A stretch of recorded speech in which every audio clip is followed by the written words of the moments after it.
Good morning. आज मैं आप लोग को बताऊंगी कि फील्ड स्टडी मेथड क्या है। तो फील्ड स्टडी मेथड जो है, इस विधि को एक स्वाभाविक ऑब्जर्वेशन मेथड भी कहा जाता है। जैसा कि हम जानते हैं कि इस विधि का जो है ऑब्जर्वेशन जो है प्राणी के व्यवहार का अध्ययन जो है फील्ड में या फिर कार्य करने के स्थान पर जाके किया जाता है। और इसको एक मतलब नेचुरल प्लेस भी कहते हैं। उस स्थान पर जाके हम उसका काम करने का तरीका को देखते हैं और उस स्थान पर जाकर हम उसका ऑब्जर्व करते हैं।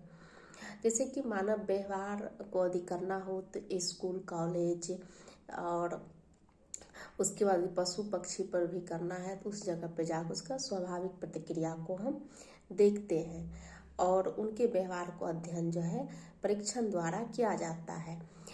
इस अध्ययन को बहुत सारे मनोवैज्ञानिकों ने अपने अपने ढंग से परिभाषित करने का प्रयास किया, जिसमें कार्लिंगर महोदय ने उनका कहना है कि क्षेत्र अध्ययन एक ऐसा प्रयोगात्मक शोध है जो कि वास्तविक सामाजिक परिस्थिति में जो है समाजशास्त्रीय, मनोविज्ञान एवं शिक्षक वर्गों में अंतक्रियाओं पर उनके संबंध की खोज करता है।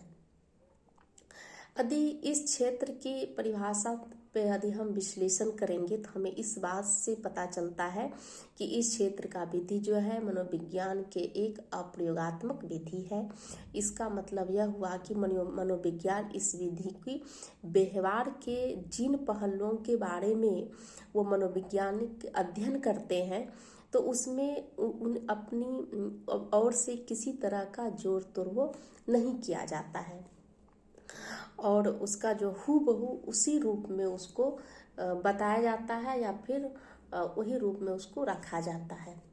इस क्षेत्र अध्ययन विधि में वास्तविक परिस्थिति होता है और जो है जैसे स्कूल, कॉलेज या फिर फैक्ट्री, यदि इस वास्तविक परिस्थिति को कुछ उदाहरण के तौर पर हम मानव व्यवहार का ऑब्जर्व करते हैं और उसी तरह जैसे बंदर को भी या फिर व्यवहारों का अध्ययन करने उन्हें जो है उसके झुंड में या उसके जगह पे स्थान पर पक्षी का भी करना हो तो उस पक्षी के स्थान पर उसे जाना पड़ेगा और उसके बाद फिर उसकी वास्तविक परिस्थिति को या पशुओं के व्यवहार में कुछ अध्ययन का नमूना या सैंपलिंग को हमको देखना पड़ेगा, देना पड़ेगा।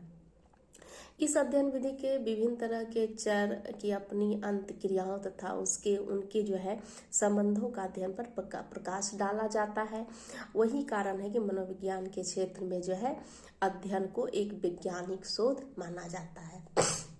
उसके बाद अब हम इस विधि के जो है कुछ गुण और अवगुण भी होते हैं, इस पर मैं बात करूंगी कि इसका क्या क्या गुण और अवगुण हो सकता है। तो सबसे पहले यदि हम इसका जो है इस विधि का जो है गुण जो है वो सत्यता पर जो है अधिक होती है, क्योंकि इस अध्ययन का हमेशा जो है वास्तविक परिस्थिति में किया जाता है, जिनके व्यवहार का अध्ययन जो है बिना किसी जो है जोड़ तोड़ के हूबहू उसी रूप में उसको रख दिया जाता है। और जो है उसके बाद जो है इसकी जो है सामाजिक अंतक्रियाओं या संबंध का जो है प्रत्यक्ष ऑब्जर्वेशन करने का मौका मनोवैज्ञानिक को मिलता है और हम मनोवैज्ञानिक को यहाँ व्यक्ति की अंतक्रियाओं के प्रत्यक्ष रूप से अध्ययन करने का मौका भी मिलता है। दूसरा होता है कि इस अध्ययन विधि में जो है मनोवैज्ञानिक प्राणी के व्यवहार का अध्ययन लंबे समय तक करते रहते हैं, जिसका फायदा यह होता है कि जो है वेरिएबल उन्हें अध्ययन में शामिल किया गया जो है जो किया गया था उसका स्वरूप तथा उसके ऑब्जर्व करने में लगा समय दोनों को ही आसानी से हम पता कर सकते हैं। इस गुणों के बावजूद भी इसके कुछ सीमाएं भी है, जिसको हम दोष कहते हैं, ये भी है। अब सीमाओं में मान लीजिए कि इसका क्या होता है कि यह प्रयोगात्मक होता है।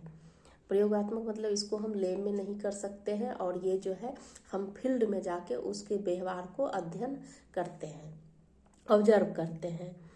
और उसके बाद जो है इसलिए भी कहा जाता है क्योंकि इसमें जो है जोड़ तोड़ मनोवैज्ञानिक अपने मन से नहीं करता। जो हम देखते हैं, जो हम सुनते हैं, जो हम अपने ऑब्जर्व कर रहे हैं, उसी को हम अपने निष्कर्ष में लिखते हैं या बताते हैं।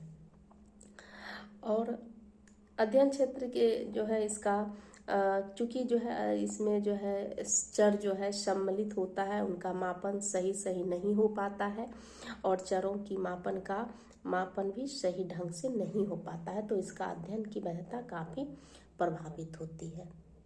उसके बाद जो है इस अध्ययन विधि से व्यवहार का अध्ययन करने में जो है मनोविज्ञानी को अधिक समय एवं श्रम लगता है और व्यवहारिक ढंग से यह विधि अधिक मान्य नहीं है।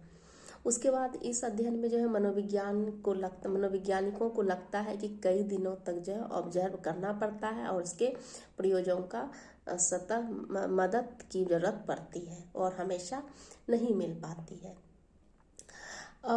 इस प्रकार हम कह सकते हैं या उपयुक्त परिसीमाओं के बावजूद भी इस अध्ययन विधि में अधिक लोकप्रिय है तथा उसकी उपयोगिता जो है अन्य विधि को किसी अर्थ में कमी नहीं है। Thank you.